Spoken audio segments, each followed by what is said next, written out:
ഈ ശശി തരൂർ പോയി എന്ന് പറഞ്ഞാൽ മതി. നമ്മൾ പറയാറുണ്ടല്ലോ ഒരു ചൊല്ല് അല്ലേ, കഴിച്ചിട്ട് തുപ്പാൻ കഴിയുന്നില്ല, മധുരിച്ചിട്ടൊട്ട് ഇറക്കാനും കഴിയുന്നില്ല.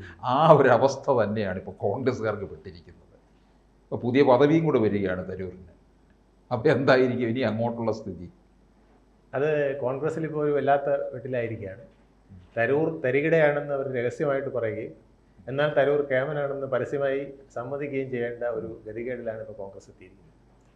കോൺഗ്രസിൻ്റെ നേതൃത്വത്തിന് ഇപ്പോൾ ശശി തരൂരിനെ തള്ളിപ്പറഞ്ഞാൽ ഇന്ത്യയിലെ ജനങ്ങൾ മൊത്തം കോൺഗ്രസിനെതിരാകുമോ എന്ന് ഒരു ഭയം അവർക്കുണ്ട്. കാരണം ഇത്ര പെർഫെക്റ്റായിട്ട് നരേന്ദ്രമോദിയെ ഏൽപ്പിച്ച ജോലി ചെയ്തു വന്ന 7 അംഗ സമിതിയിലെ ഏറ്റവും ബെസ്റ്റ് സമിതി ശശി തരൂരിൻ്റേതായിരുന്നു. ഏറ്റവും ടഫായിട്ടുള്ള ഏരിയയിലേക്ക് വിട്ടതും ശശി തരൂരിനെയാണ്. പക്ഷേ ഏറ്റവും ഭംഗിയായി ഹാൻഡിൽ ചെയ്ത് തിരിച്ചു വന്നു എന്നുള്ളതാണ് പ്രത്യേകത. അത് ദേശീയ തലത്തിൽ അംഗീകരിക്കുമ്പോഴും നരേന്ദ്രമോദിയുടെ ഒരു ദൗത്യം വിജയിപ്പിച്ച ആളെന്നുള്ള നിലയ്ക്കും ശശി തരൂരിന് അപാരമായ ഒരു പേര് അല്ലെങ്കിൽ ഒരു മഹിമ ഇന്ത്യയിൽ കിട്ടിയിരിക്കുകയാണ്.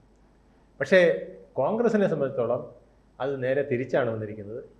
രാഹുൽ ഗാന്ധി എന്തൊക്കെ പ്രശ്നങ്ങളാണോ ഇവിടെ ഉന്നയിച്ചത്, പാകിസ്ഥാൻ്റെ യുദ്ധം മുതൽ അല്ലെങ്കിൽ പാകിസ്ഥാനും ഇന്ത്യയും തമ്മിൽ നടന്ന ടെലഫോണിക് ടോക്ക്, അല്ലെങ്കിൽ വിദേശകാര്യമന്ത്രി അവിടെ സംസാരിച്ചത്, അല്ലെങ്കിൽ ട്രംപ് മധ്യസ്ഥത സ്വീകരിച്ചോ ഇല്ലയോ എന്നുള്ളത്, മൂന്നാം കക്ഷി ഇടപെടുത്തിയോ വിദേശകാര്യത്തിൽ എന്നുള്ളത്, കാശ്മീരിൻ്റെ പ്രശ്നത്തിൽ ഇടപെടുത്തിയോ എന്നുള്ളത്, ഇങ്ങനെ പല വിഷയങ്ങളിലും രാഹുൽ ഗാന്ധി ഉയർത്തിയ ചോദ്യങ്ങൾക്ക് നരേന്ദ്രമോദിയല്ല ഉത്തരം പറഞ്ഞത്, ശശി തരൂരാണ്.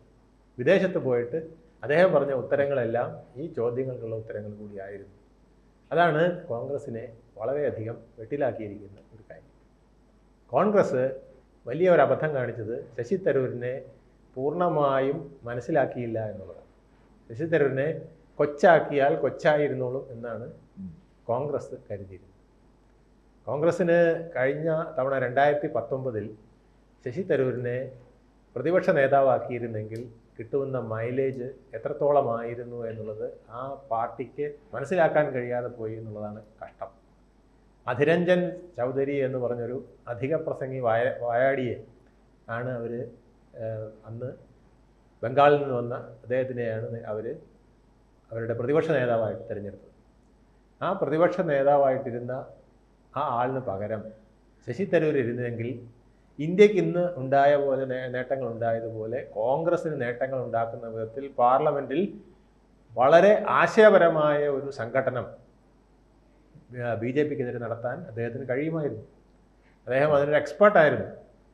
BJP എല്ലാ കാര്യങ്ങളിലും ആശയപരമായ ഒരു സന്ദേശം, ഒരു പുതിയ കാഴ്ചപ്പാട്, ഒരു പുതിയ പാക്കേജൊക്കെ ജനങ്ങളുടെ മുമ്പേ അവതരിപ്പിക്കാറുണ്ട്.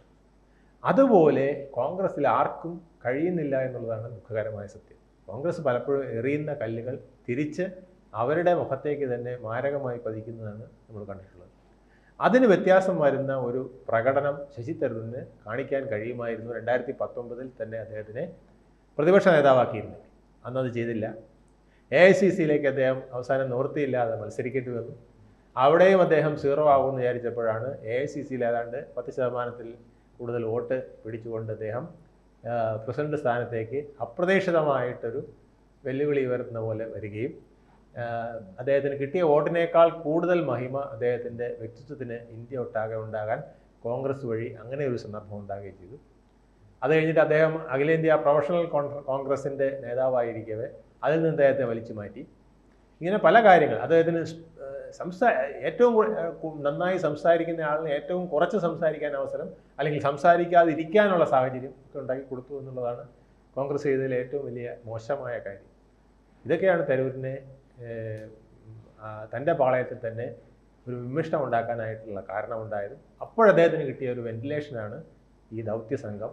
അത് നരേന്ദ്രമോദി ബുദ്ധിപൂർവ്വം അദ്ദേഹത്തിനെ കൈകാര്യം ചെയ്തു, കയ്യിലെടുത്തു എന്നുള്ളതാണ് സത്യം. അത് വന്നപ്പോൾ തരൂരിൻ്റെ മൈലേജ് അങ്ങ് കൂടി. തീർച്ചയായിട്ടും അത് ഇതുകൊണ്ടാണ് കോൺഗ്രസ് സപ്രസ് ചെയ്ത് വെക്കുന്നത്. ഇത് വേണ്ടായിരുന്നു. 2019 അദ്ദേഹത്തിനെ പ്രതിപക്ഷ നേതാവാക്കിയിരുന്നെങ്കിൽ ഇന്ത്യ മുഴുവൻ അറിയപ്പെടുന്ന ഒരു ഗംഭീര പ്രതിപക്ഷ നേതാവായിട്ട് വിവിധ വിഷയങ്ങൾ ഈ നരേന്ദ്രമോദി സർക്കാരിനെതിരെ ഉന്നയിച്ചുകൊണ്ട് അദ്ദേഹം വന്നനെ. അത് ഉപയോഗിക്കാനുള്ള ധൈര്യം, ആത്മധൈര്യം കോൺഗ്രസ്സിൽ ആർക്കും ഇല്ലാതെ പോയി എന്നുള്ളതാണ്. കോൺഗ്രസ് ഈ ചട്ടക്കൂടെന്ന് പറഞ്ഞൊരു കൂടുണ്ടാക്കി. അത് ഞാൻ പലപ്പോഴും പറയാറുണ്ട്, പട്ടിക്കൂട് പോലെയാണ്. കാരണം അവിടുത്തെ നേതാവിൻ്റെ ഒരു അരയടി താഴെയുള്ള കൂടാണ് അവരുണ്ടാക്കി വയ്ക്കുന്നത്. അപ്പോൾ ഈ കൂട്ടിനകത്തേക്ക് കയറാൻ അതിനേക്കാൾ 2 അടിയോ 3 അടിയോ പൊക്കമുള്ള ശശി തരൂരിന് പലപ്പോഴും കഴിയാറില്ല. അപ്പോൾ ഇവർ തള്ളിക്കയറ്റാൻ നോക്കുമ്പോൾ അദ്ദേഹം കയറാറുമില്ല. ഇങ്ങനെ നിന്ന സന്ദർഭത്തിലാണ് ശശി തരൂരിൻ്റെ പൊക്കത്തിനൊത്ത ഒരു യോഗ്യതയുള്ള ഒരു സീറ്റും ജോലിയും ഒക്കെ നമ്മുടെ പ്രധാനമന്ത്രി അദ്ദേഹത്തിന് നൽകിയത്. അത് അദ്ദേഹം സ്വീകരിച്ചു, അദ്ദേഹം വിജയിച്ചു. അദ്ദേഹത്തിൻ്റെ വിജയം ഇന്ത്യയുടെ വിജയമായി, ഇന്ത്യൻ ജനതയുടെ വിജയമായി. അതുകൊണ്ട് അദ്ദേഹം ഇന്ത്യൻ ജനതയുടെ ആരാധ്യ പുരുഷനായി ഇന്ന് നിൽക്കുന്നു. ഇത് കോൺഗ്രസ്സിന് ചെയ്യാമായിരുന്നു. കോൺഗ്രസ്സിന് നല്ല ഒന്നാന്തരം ഒരു പ്രതിപക്ഷ നേതാവിനെ 2019 മുതൽ 24 വരെ കിട്ടുകയും ആ മേന്മയിൽ 2024 ഒരു ഇലക്ഷനെ ഫേസ് ചെയ്യാനും ഒക്കെ കഴിയുമായിരുന്നു. പക്ഷേ ഈ ആ കോൺഗ്രസ് അധ്യക്ഷ സ്ഥാനത്തെങ്കിലും കൊണ്ടുവരണമായിരുന്നു. കോൺഗ്രസ് അധ്യക്ഷ സ്ഥാനത്ത് കൊണ്ടുവരികയോ അല്ലെങ്കിൽ അദ്ദേഹത്തിന് തത്തുല്യമായ, ഇപ്പോഴും അദ്ദേഹത്തിന് രാജ്യസഭയിൽ ഒരു സ്ഥാനം, ലോക്സഭയിൽ ഒരു സ്ഥാനം കൊടുക്കാമായിരുന്നല്ലോ. അപ്പോൾ പിന്നെ നമ്മുടെ കോൺഗ്രസിൻ്റെ ഒരു ഇടത്തരം നേതാവിന് കൊടുക്കുന്ന ഒരു പ്രാധാന്യം പോലും അദ്ദേഹത്തിന് കൊടുത്തില്ല എന്നുള്ളതാണ്. അത് കോൺഗ്രസിൻ്റെ പരിധിയിൽ നിൽക്കില്ല എന്ന് നന്നായിട്ട് അറിയാം. അതെ അതെ, അതുകൊണ്ടാണ് അങ്ങനെ ചെയ്തത്. ആ പ്രശ്നങ്ങളാണ് അദ്ദേഹത്തിനെ അവിടുന്ന് അകറ്റിയത്. ആ അകറ്റിയത് അദ്ദേഹത്തിന് ഗുണമാനുഭവിച്ചു. പക്ഷേ ഇനി എങ്ങനെ കോൺഗ്രസ് ഇത് കൈകാര്യം ചെയ്ത് പോകുമെന്ന് തോന്നുന്നു? കോൺഗ്രസ്സിന് അദ്ദേഹത്തിനെ പുറത്താക്കാൻ പറ്റില്ല. പുറത്താക്കിയാൽ അത് അദ്ദേഹത്തിന് നേട്ടമായിട്ട് വരും. അതിപ്പോഴേ, കാരണം ഇനി ഇത് അങ്ങോട്ട് എത്ര നാൾ മുമ്പോട്ട് വരെ പോകുമെന്നുള്ള. ഇപ്പൊ ഇനിയിപ്പോ സ്ഥിരം സമിതി വരും, അതിന്റെ അധ്യക്ഷനായി മാറും. അപ്പോൾ ഒന്നുകൂടെ കാര്യങ്ങളൊക്കെ മാറും. അതെ അതെ. അപ്പോൾ നിവൃത്തിയില്ലാതെ വരും. ഒരു സ്റ്റേജ് വരുമ്പോൾ കോൺഗ്രസ്സിന് ഇതിനകത്ത് പ്രതികരിക്കേണ്ടതായിട്ട് വരും. ഈ പാർട്ടിക്കകത്ത് നിന്നുകൊണ്ട് അപ്പുറത്തെ പാർട്ടി നൽകുന്ന സ്ഥാനങ്ങൾ എടുക്കാൻ പറ്റില്ല എന്ന് പറയുന്ന ഒരു സിറ്റുവേഷനിലേക്ക് വരും. അപ്പോൾ അദ്ദേഹം പറയും, ഇത് അപ്പുറത്തെ പാർട്ടി നൽകുന്ന സ്ഥാനമല്ല, ഇതെന്റെ രാഷ്ട്രം നൽകുന്ന സ്ഥാനമാണെന്ന് പറഞ്ഞുകൊണ്ട് അദ്ദേഹവും കളിക്കും. ഇപ്പൊ ശശി തരൂർ നല്ല കളി പഠിച്ചു പോയി.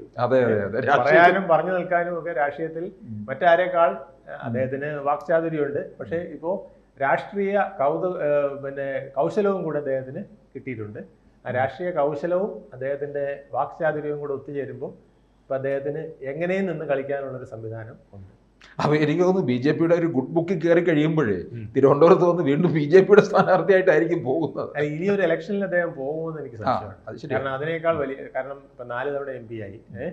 ഇനി വേറൊരു മത്സരത്തിന് ആയിരിക്കില്ല അദ്ദേഹം ശ്രമിക്കുക. ഒന്നുകിൽ അന്തർദേശീയ തലത്തിലൊരു പദവി, അല്ലെങ്കിൽ ദേശീയ തലത്തിലൊരു വലിയ പദവി ഒക്കെ ആയിരിക്കും അദ്ദേഹത്തിൻ്റെ മുന്നിലുള്ളത്. അത്തരം ഓഫറുകൾ അദ്ദേഹത്തിന് ഇപ്പം തന്നെ കിട്ടിക്കാണും. അത് അദ്ദേഹത്തിൻ്റെ അന്തരംഗത്തിൽ ഇങ്ങനെ സ്പന്ദിച്ചുകൊണ്ടിരിക്കുകയാണ്. അത് കണ്ടുകൊണ്ടാണ് അദ്ദേഹം ഓരോ സ്റ്റെപ്പും മുന്നോട്ട് നീക്കുന്നത്. ഇത് കോൺഗ്രസ്സുകാർക്കും അറിയാം. അതുകൊണ്ടാണ് നിലമ്പൂർ പോലും വരണ്ട എന്ന് പറഞ്ഞിരിക്കുന്നത്. നിലമ്പൂർ ചെന്നാൽ അങ്ങനെ ഒരു തിരിച്ചടി ആയിരിക്കുമോ കോൺഗ്രസിന് ഉണ്ടാകുമോ? ഇല്ല എന്നുള്ളതാണ് സത്യം. പക്ഷേ എന്നാലും അവിടെ വന്ന് ഒരു സംസാരം ഉണ്ടാകുമ്പോൾ അതിന് വളച്ചൊടിക്കാൻ സാധ്യതയുണ്ടെന്ന് മാത്രമല്ല, ചിലപ്പം നമ്മുടെ പ്രതിപക്ഷമല്ലേ, നമ്മുടെ CPM അല്ലേ, CPM-ന് ഇതൊക്കെ ആയുധമാക്കാൻ നല്ലപോലെ അറിയാം.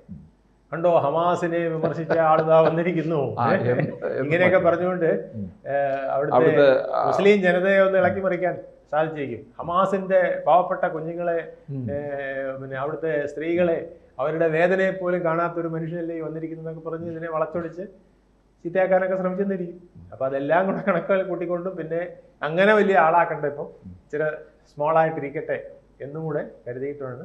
പക്ഷേ നമ്മളൊരു കാര്യം മനസ്സിലാക്കേണ്ടത്, വ്യക്തിത്വമുള്ളവരെ നമ്മൾ കൊച്ചാക്കിയാൽ അവരുടെ വ്യക്തിത്വം നമ്മളെക്കാൾ ഉയർന്നു വരും. നമ്മൾ സപ്രസ് ചെയ്യുന്നത് എപ്പോഴും നമ്മുടെ കൈക്കകത്ത് നിൽക്കുന്ന ഒരു സാധനത്തിനെ സപ്രസ് ചെയ്യാം. നമ്മൾ കൈക്കകത്ത് നിൽക്കാത്ത ഒരു സാധനത്തിനെ സപ്രസ് ചെയ്താൽ അത് സ്പ്രിങ് പോലെ നമ്മുടെ കയ്യും തട്ടിക്കൊണ്ട് ചിലപ്പം മുകളിലോട്ട് വരും. അതാണ് ശശി തരൂരിൻ്റെ കാര്യത്തിൽ കോൺഗ്രസ്സിന് പറ്റിയത്. അവരെത്രത്തോളം താഴ്ക്കുന്നു അത്രത്തോളം അത് ഉയർന്നു വരുന്നതായിട്ടാണ് കണ്ടത്. അതൊരു ലോക തിയറിയാണ്. അപ്പോൾ നമ്മൾ എവിടെ നന്മയുണ്ടോ, എവിടെ ക്വാളിറ്റി ഉണ്ടോ, ആ ക്വാളിറ്റി അംഗീകരിക്കണം. ആ ക്വാളിറ്റി അംഗീകരിക്കുന്ന ഒരു പൊളിറ്റിക്സ് കോൺഗ്രസ്സിനുണ്ടായാൽ തരൂരിനെ എന്നേ ഉൾക്കൊള്ളാമായിരുന്നു. ഇനിയിപ്പം തള്ളണമെങ്കിൽ പോലും വലിയ ബുദ്ധിമുട്ടായിട്ട് നിൽക്കുകയാണ്. കാരണം തള്ളാനും പറ്റാത്തൊരു വലിപ്പത്തിൽ അദ്ദേഹം ഉയർന്നു നിൽക്കുകയാണ് കോൺഗ്രസിൻ്റെ മുന്നിൽ. ശാരീരിക വലിപ്പം കൊണ്ട് മല്ലികാർജ്ജുന ഖാർഗെയാണ് വലുതായി നിൽക്കുന്നതെങ്കിലും അതിനേക്കാൾ വലുതായിട്ട് ശശി തരൂർ അപ്പുറത്ത് നിൽക്കുന്നു എന്നുള്ളതാണ് സത്യം. കൂടുതൽ വാർത്തകളും വിശേഷങ്ങളും നിങ്ങളിലേക്ക് എത്താൻ ABC മലയാളം സബ്സ്ക്രൈബ് ചെയ്യുക, ബെൽ ബട്ടണും അമർത്തുക.